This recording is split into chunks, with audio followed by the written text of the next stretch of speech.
Olá, queridos, tudo bem? Sejam bem-vindos ao canal Casa de Gaio. Meu nome é Maicon Ribeiro. Mais uma semana juntos para compartilhar uma porção da Palavra de Deus, a fim de que conquistemos uma vida espiritual, uma vida de relacionamento, de santidade com Deus, a fim de conquistar a abundância em Cristo que a palavra tanto menciona para nós, tá bom? A meditação de hoje está lá em Mateus capítulo 10, considerações do chamado que Jesus fez para a sua vida.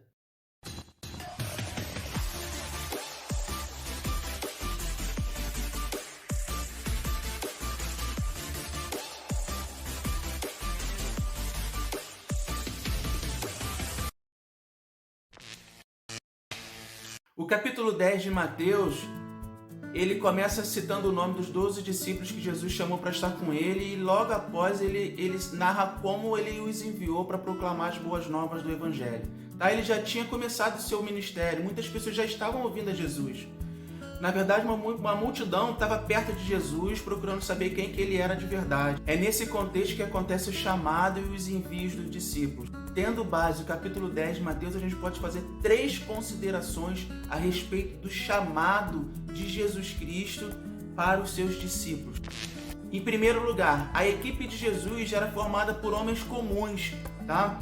Aos olhos humanos até sem destaque, inadequada e até desprezada. Mateus capítulo 10, dos versículos 2 ao 4. Ora, os nomes dos 12 apóstolos são esses. O primeiro, Simão, chamado Pedro, e André, seu irmão. Tiago, filho de Zebedeu, e João, seu irmão.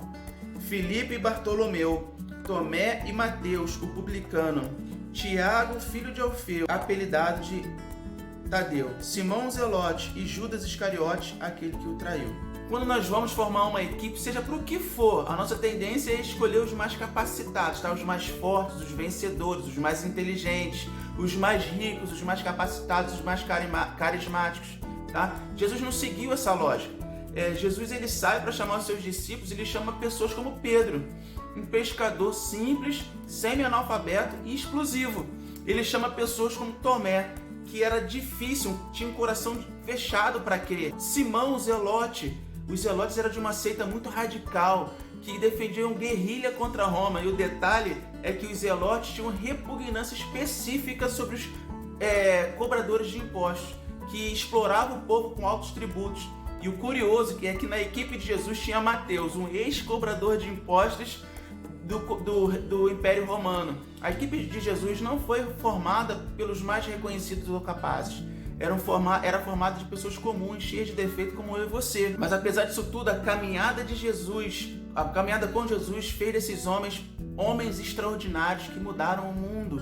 Talvez você se sinta incapaz de realizar uma grande obra no reino para Cristo. Talvez você não se sinta adequado, tá? Mas lembre-se que o reino de Deus não conta a história de grandes homens que podem fazer para Deus, mas do que um grande Deus pode realizar através de pessoas simples.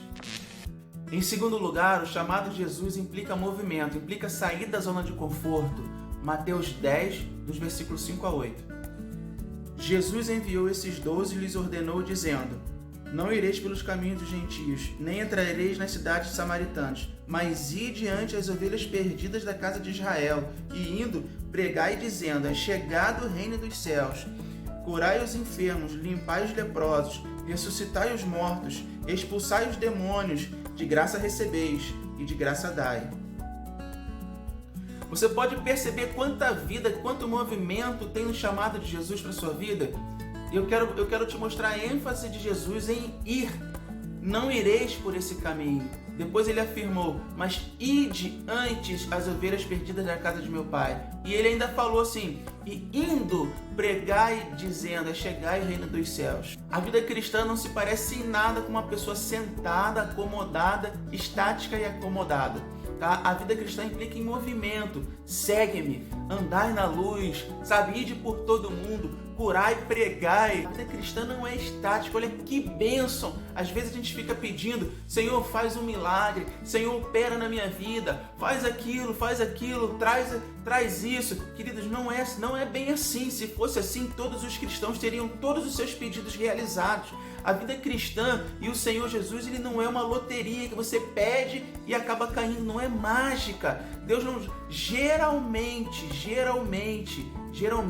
a bênção não cai no seu colo. Deus te dá condições, capacidade de sair da zona de conforto e você realizar aquilo que você precisa. Vai e prega, vai e faz, andai, levante-se, acorde. Olha como é que é a vida cristã, a dinâmica da vida cristã. Deus te deu capacidade e uma ferramenta que é o cérebro, a maior ferramenta do mundo para você poder usar. Foi a mente de Cristo que você tem, tá? Então entre em ação, não fique estagnado. Se você não tem recebido, se você não tem conquistado, é porque a sua vida cristã, a sua vida com Cristo, ou ela está parada, estagnada, ou você está pedindo e esperando cair no seu colo.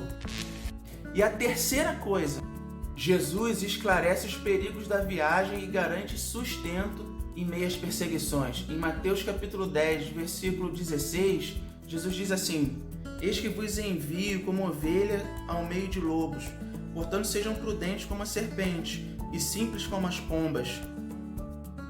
Jesus esclareceu para os discípulos que não seria fácil seguir ele, tá? Eles podiam ser injustiçados, açoitados, presos, odiados e até mortos. Tá? Jesus em outra ocasião disse assim: no mundo tereis aflições. Mateus capítulo 10, versículo 38 e 39. E quem não toma a sua cruz e não segue após mim, não é digno de mim. Quem achar a sua vida, perdê-la-á. E quem perder a sua vida por amor de mim, achá-la-á. Jesus nunca prometeu uma viagem fácil pra gente, mas nos garantiu uma chegada segura. E o mais emocionante é o sustento oferecido por Jesus. Por 3 vezes eu registrado nesse capítulo a frase de Jesus: não temais, não temais, não temais. 3 vezes ele repete isso. Nós não estamos sozinhos nessa viagem. Não enfrentamos nada sozinhos. O Senhor está conosco. Ele sabe tudo, Ele conhece tudo. Mateus 10, versículo 30. Disse Jesus: e até mesmo os cabelos da vossa cabeça estão todos contados. Talvez você hoje esteja passando por muitas aflições e perseguições por estar seguindo a Cristo, mas permaneça firme. A vida cristã ela não se define pela ausência de tempestade, mas pela presença de Jesus no nosso barco em meio à tempestade. Nós não estamos desamparados, temos um mestre, um pai. Que hoje você seja desafiado, encorajado a fazer parte da equipe de Jesus. Deixa Ele te capacitar para uma grande obra. Você é discípulo, se movimente, liberte-se dessa acomodação que tem feito de você um paralítico espiritual. Toma a sua cruz, enfrente os desafios da caminhada, sabendo que Deus está contigo. E no final de tudo, você vai ver que valeu muito a pena. Se você gostou desse vídeo, compartilha com seus amigos, se inscreve no canal se você ainda não for inscrito, tá bom? Eu espero ter sido luz na sua vida no dia de hoje. Até a próxima!